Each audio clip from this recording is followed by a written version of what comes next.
We continue to face a myriad of threats to the Beijing commitment. Women experience time poverty, overburdened by unrecognized care work deriving from their role in reproduction. In addition to the technocratic discourse and the effort on gender mainstreaming, we must continue to emphasize addressing the underlying and root causes of gender inequality. Violations of and threats to girls' and women's sexual and reproductive health and rights call for protection and advancement of the Beijing Platform for Action and the ICPD as well as CEDAW in the post-2015 agenda, and indeed the full ratification and implementation of the Istanbul Convention. The women's agenda has so far remained at the traditional social and micro level, yet transformation requires addressing the structural and macro issues that perpetuate inequality, discrimination, and exclusion. Militarization is increasingly used as the answer to conflict, resulting in gross violation of human rights of women and girls, not only in this region, but globally. With an increase in military and arms expenditure at the expense of social and human rights protection, the increase in extremism, in biopolitics, and wide range of population phobias has resulted in the restriction of individual rights. The government approach to development cooperation has been shifting, inextricably linking development, aid, trade, investment, and foreign policy, thus reducing women's human rights issues as a subtext of global capitalism rather than central to achievement of peace and sustainable development.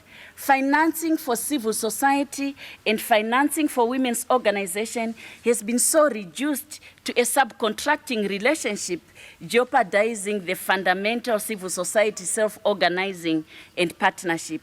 We are especially appalled by the situation of women in particular regions, and we are very conscious as civil society of the increasing unemployment in Central Asia and in Eastern Europe, as well as at times the complacency in Western Europe and North America when it comes to gender equality.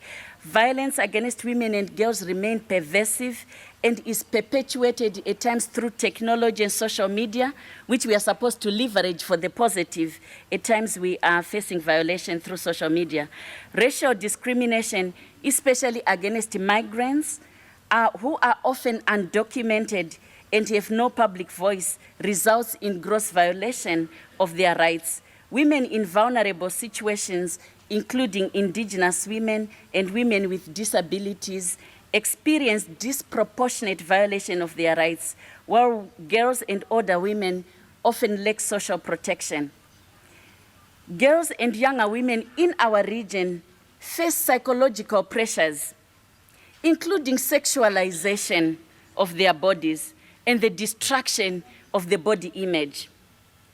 Therefore, we call for a fulfillment, not just a recommitment, but a fulfillment of the Beijing commitment to all the interconnected and universal rights, with a systematic implementation of a women's human rights approach, which is buttressed by an accountability and a resourcing framework.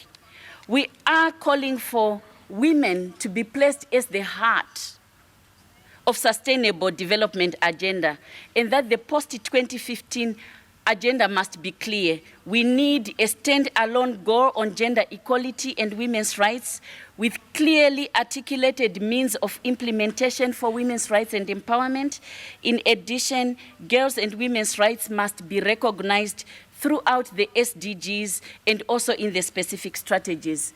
We are calling for CEDAW to remain the framework for monitoring and accountability of government commitments, and indeed call on the US and other governments in the world that have not ratified to ratify CEDAW.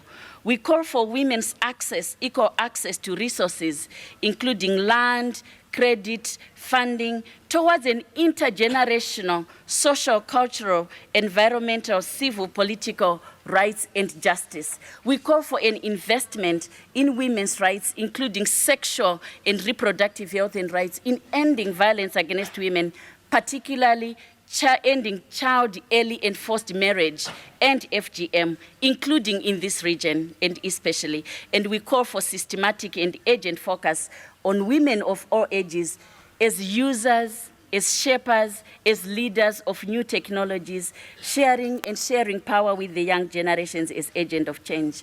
We believe that it's about every woman. It's about every human right. And it's about every minute.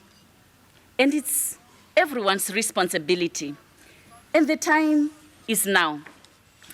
We would be sharing with you recommendations, concrete recommendations in 10 clusters. And these are the 10 clusters for which we share with you concrete recommendations on the Beijing platform for action, which we will be passing on. First is the cluster that women's rights are human rights, and that at this moment it's about accountability and resources. Secondly, that it's the issue of violence against women in conflict, and that we need to build a culture of peace. Thirdly, poverty, economics and social development, and really money matters. Fourthly, it's about participation and decision making. We need to discuss the issue of shifting power. The issues around environment and climate justice, it's about us as people, and it's about climate. Sixth cluster of issues which we share with you recommendations is migrants and displaced women, and together in solidarity and recognizing globalization. Seventh is around women and health, including sexual and reproductive health and mental health, among others, because it's about our well-being. Girls, aging, and intergenerational justice, building a common future for all. Yes, it's about education, science, technology, and innovation, because it lies at the heart of transformation. And lastly, we'll be making recommendations on media communications, because we have to continue to break the stereotypes. Again, thank you very much for according us the opportunity to share with you our recommendations.